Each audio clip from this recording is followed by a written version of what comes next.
Good morning guys! Kamusta? And welcome again to our YouTube channel. Actually kanina ayaw ko siyang tikman kasi daming masasarap dito. Sobrang sarap. Ang sarap. Sarap. Ito mas masarap. Kung i-add mo lahat ng kinain natin dito, ang total niya ay... So today's our last day dito sa may Bangkok, no? And check out time na rin. So we were able to pack our things already. Diba? Naka-ano na yan. Nakaayos na siya. Okay, so right now guys, the itinerary that we have is of course check-out nga, no, and we are only allowed here until 12. And then yung hotel also agreed, no, na pwede nating iiwan itong mga gamit na to while we still roam around.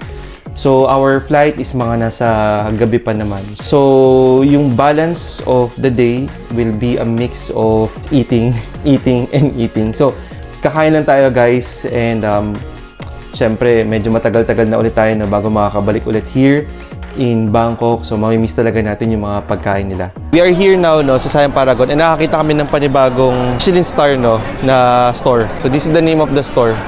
Wala pala siyang English name. Dear Michelin Star 2019. Ito nabili natin is 95 baht.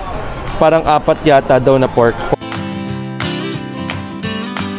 So, kung mapapansin nyo guys, no, sa sobrang daming masasarap dito, yung mga Michelin nila, parang mga naka-ano na lang siya, mga naka-kiosk or mga naka-booth na lang sila, no.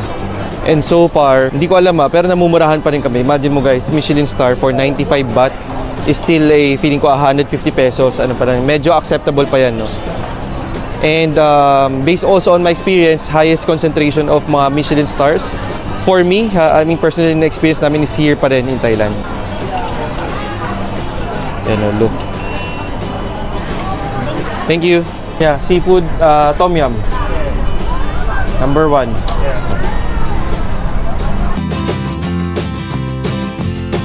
Ito yung tsura niya, oh.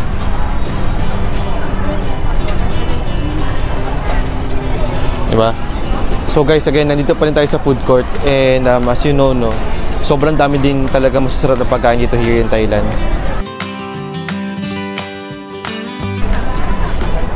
Thank you. Ito guys, oh. So sa bawat labas guys, no, ng ito sa may food court, meron silang condiment section. And yan, nakalabas lang siya. So ikaw na mismo kukuha. So it's a mix of everything. May patis, merong ano ba to, chili sauce, chili powder, and also sugar. So kuha lang tayo kasi baka kailangan natin, no, timplahan yung pagkain natin. So ito guys, yung mango sticky rice nila. Yeah. Thank you.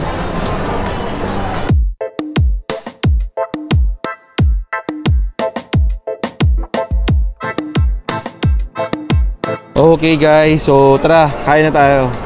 So our first meal is, of course guys, pag nandito kayo sa Thailand, hindi nyo palalampasin ang kanilang tom yum. Look at this, oh. This is priced at 130 baht. Pero look at that. Tingnan mo yung mga laman nyo. For 130 baht guys, oh. 130 baht is like mga 160 or 170 pesos sa atin. Diba? So, nakabili din tayo guys, no, ng isang Michelin Star, no, na pork barbecue stick.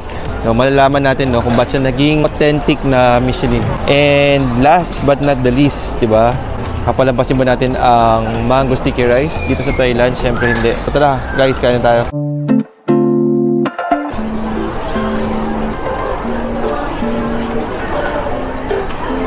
Sobrang sarap. Promise, tikman mo. Tikman mo muna. Kahit yung sabaw lang. Sobrang sarap guys. Ang dami niyang laman, no. This is the squid. And then, no, yung shrimp. Meron pa silang fish, eggs. Ang dami guys. For 130 baht.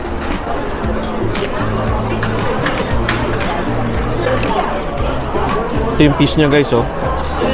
Laki.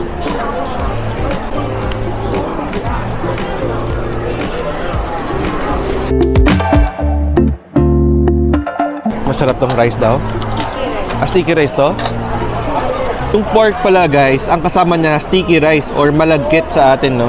Look at that. Oh, lambot. Ang sarap.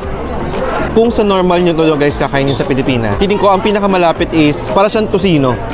Pero hindi kasi siya guys tocino eh. It's a marinated pork. Of course, using the Thai ingredients or the Thai way of doing it, no?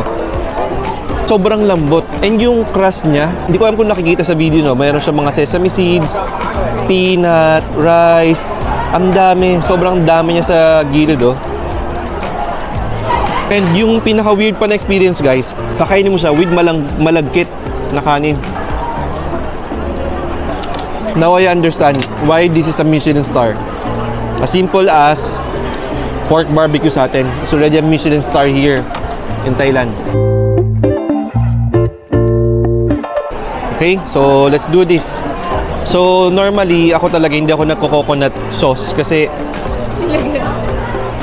nilagyan daw niya. Okay. Hindi ako nagko-coconut sauce because mahaba-haba pa kasi yung araw natin, guys eh. So ayoko din muna na magkaroon tayo ng problema sa tiyan. Mangga pa lang to ah. Sobrang tamis ng mangga. Kung i-compare yung manggang to doon sa una namin kinain the other day, mas matamis yun. But equally okay lang. Sarap.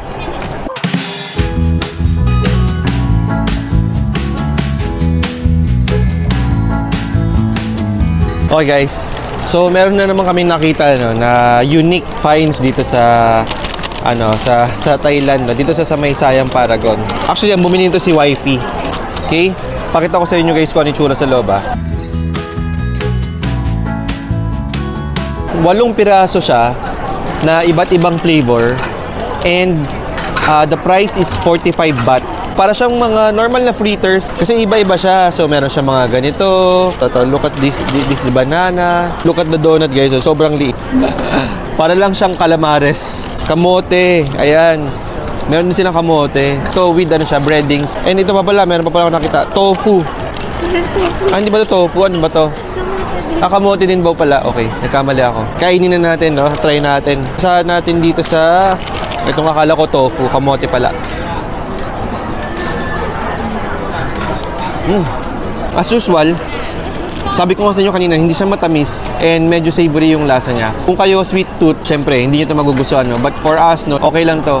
Anything na masarap tignan and kakaiba yung panlasa, okay sa akin. Next is, sa atin buchi tawag dito eh.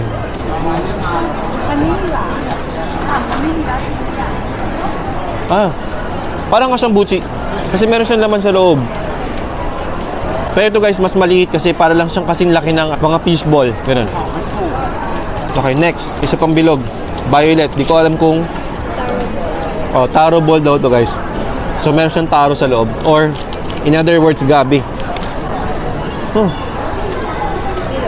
Mas malambot to, mas masarap.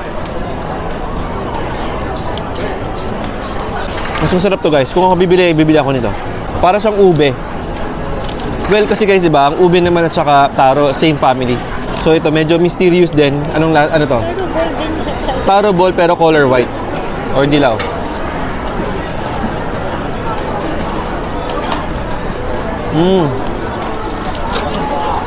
Meron din siyang laman guys sa loob, oh.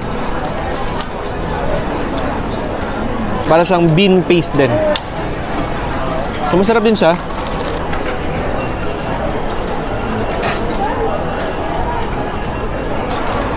Alam ko na.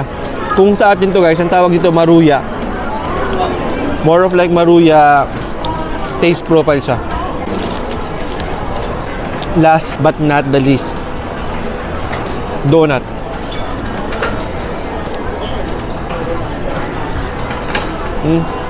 Sa mga taga Laguna, meron kaming tinatawag na ano eh, pilipit. Para siyang pilipit. Para siyang pilipit, yes. Na mas malambot. Kasi yung pilipit guys, malutong, di ba? Or matigas. Ito, ano siya, donutty na pilipit na medyo matigas or chewy ng konti.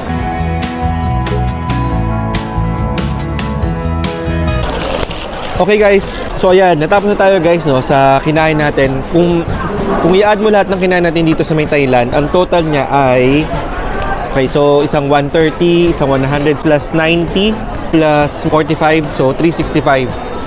So for a total of 365 baht, meron na tayong masarap and nakakabusog na pagkain dito sa May Bangkok.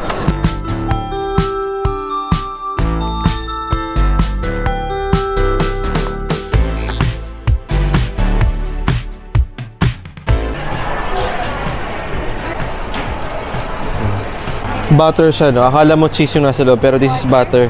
With premium butter nakalagay. Ay guys, dito sa may background ko merong chicken skin. So the price is 99 baht, XL, 79 and 59. Ganun siya kalaki. Eh marami siyang flavor. To sikat dito na donut dito sa Thailand, Chubby Dough. Price point is mga nasa 53 baht. To 39 baht, meron din sila maliliit. And 53 baht. Ito yung binili natin guys, no? Na anong tawag nga dito? Brulee croissant. So, let's see.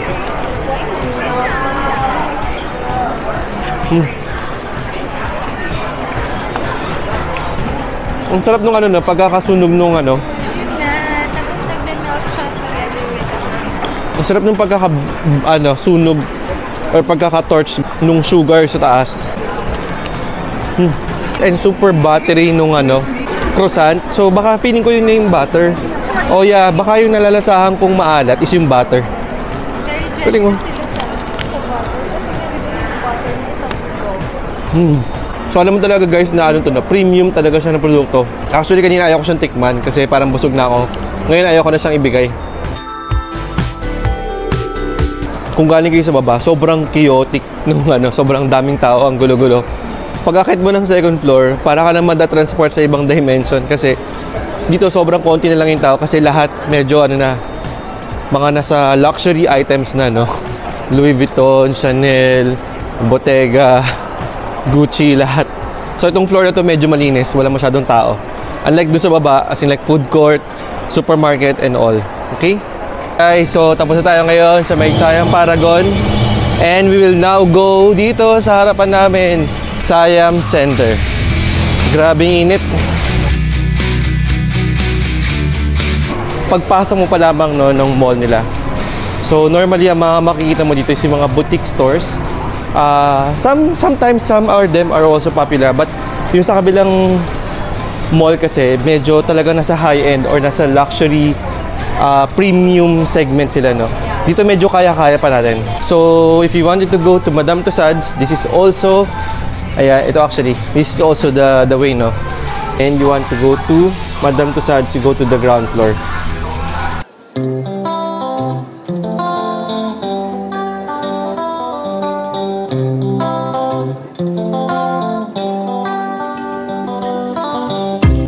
Vintage. Bandai. Meron silang Bandai store.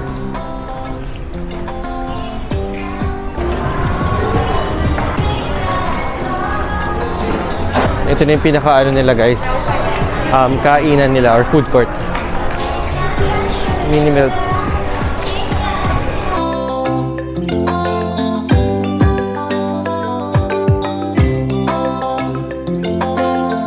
Galing tayo ng Paragon and Siam Center.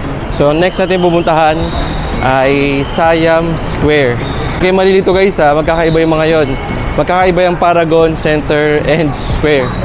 Okay, and right now makita nyo kung ano yung pinagkaiba-iba ng mga doon, no? So tara, pasukin natin to.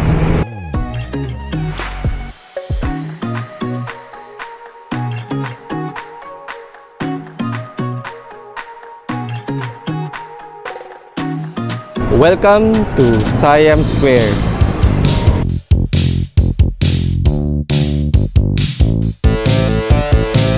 So itong kahabaan na to guys, like for example, itong whole building na to, composed of mini boutiques or mini stores, no? Sikat to guys para sa mga laging gustong mag-shopping.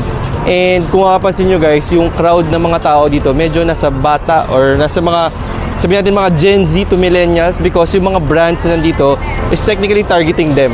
So itong Siam Square, no?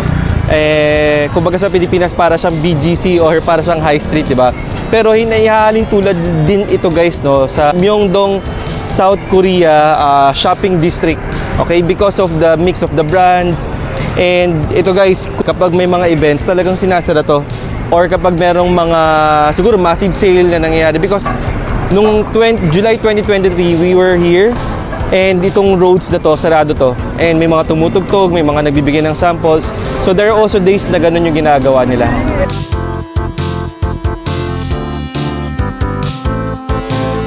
So hindi ko lang alam guys, no, kung nakikita pa rin to sa camera namin. But as I have shared to you, no, galing kami dun sa may center point Siam Square.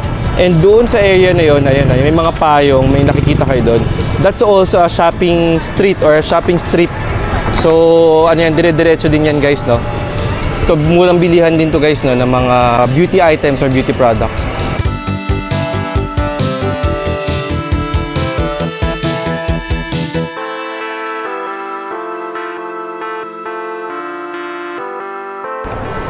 Tignan nyo guys to, Tokyo Sweets.